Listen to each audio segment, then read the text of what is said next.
ሰላም ጤና ይስጥልኝ ውድ አድማጮች፣ ይህ ከአቤል ፎክስ አቤል ወርቁ ነኝ። ዶናልድ ትራምፕ ከዚህ በፊት ከተመረጡ በሁለት ሳምንት ውስጥ ጾታቸውን ያስቀየሩ ወይም ትራንስጀንደርስ የሚባሉ ዜጎች የአሜሪካንን ጦር እንዳይቀላቀሉ በሚል ተላልፎ የነበረውን ውሳኔ አሁን ፍርድ ቤቱ የአሜሪካንን ሕገ መንግስት አጣቅሶ ውሳኔውን መሻሩ ተገልጿል። ፕሬዚዳንት ዶናልድ ትራምፕ ጾታቸውን ያስቀየሩ ዜጎች ወይም ትራንስጀንደርስ የሚባሉት የሀገሪቱን ጦር እንዳይቀላቀሉ እንደዚሁም የተቀላቀሉት ካሉም ቀስ በቀስ እንዲወጡ የሚከለክል ውሳኔ ማስተላለፋቸው ይታወሳል። ታዲያ ጾታቸውን ያስቀየሩ ዜጎች የአሜሪካንን የጦር ኃይል እንዳይቀላቀሉ በሚል ተላልፎ የነበረውን ውሳኔ ታዲያ ፍርድ ቤቱ የአሜሪካንን ሕገ መንግስት አንቀጾችን በማጣቀስ ፍርድ ቤቱ ውሳኔውን እንደሻረው አላይን ዘግቧል።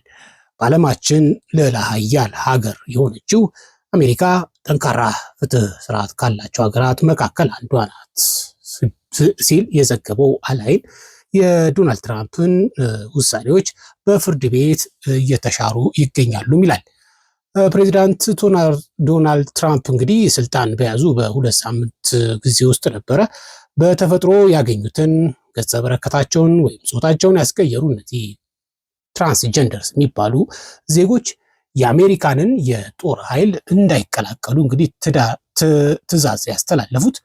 ይህንን ውሳኔም እንግዲህ ተከትሎም ወደ 20 ጾታቸውን ያስቀየሩ ወይም ትራንስጀንደር የሚባሉ አሜሪካዊ ዜጎች ጉዳዩን እንግዲህ ወደ ፍርድ ቤቱ የወሰዱት ሲሆን እንግዲህ በትናንትና ማለትም ከሳምንታት በፊት የፕሬዚዳንት ዶናልድ ትራምፕ ውሳኔን እንግዲህ የሀገሪቱን ሕገ መንግስት የሚጥስ ነው በሚል በፍርድ ቤት እንዲሻር አስደርገዋል ተብሏል። አሜሪካን ሕገ መንግስት እንግዲህ ዜጎች ጾታቸውን መሰረት ባደረገ መልኩ መገለልና ሌሎች ተጽዕኖዎች ሊደርስባቸው እንደማይገባ ይደነግጋል ተብሏል። እነዚህም እንግዲህ ሕገ መንግስቱ ላይ ያሉትን እነዚህን ድንጋጌዎችን ጠቅሰው ፍርድ ቤቶቹ ይህንን ውሳኔ ለመሻር የተጠቀሙበት እንግዲህ አንዱ መንገድ ነው ማለት ነው። የአሜሪካ ጦር በበኩሉ ግን ከየካቲት ወር ጀምሮ ጾታቸውን ያስቀየሩ እነዚህ ትራንስጀንደር ዜጎች የሀገሪቱን ጦር አባል የሆነው ማገልገል እንደማይችሉም አሳውቆ ነበረ። እንግዲህ በቅርቡ ጾታቸውን ያስቀየሩ እና የአሜሪካ ጦር አባል የሆኑ ወታደሮች ማባረር ይጀመራልም ተብሎ የነበረ ቢሆንም ውሳኔው በፍርድ ቤት መሻሩን ነው እንግዲህ ሮይተርስ የዘገበው። የፕሬዚዳንት ዶናልድ ትራምፕ አስተዳደር ታዲያ ይህ የፍርድ ቤት ውሳኔን ተገቢ እንዳልሆነ እና ለማስቀየርም ይግባኝ እንደሚልም ገልጿል።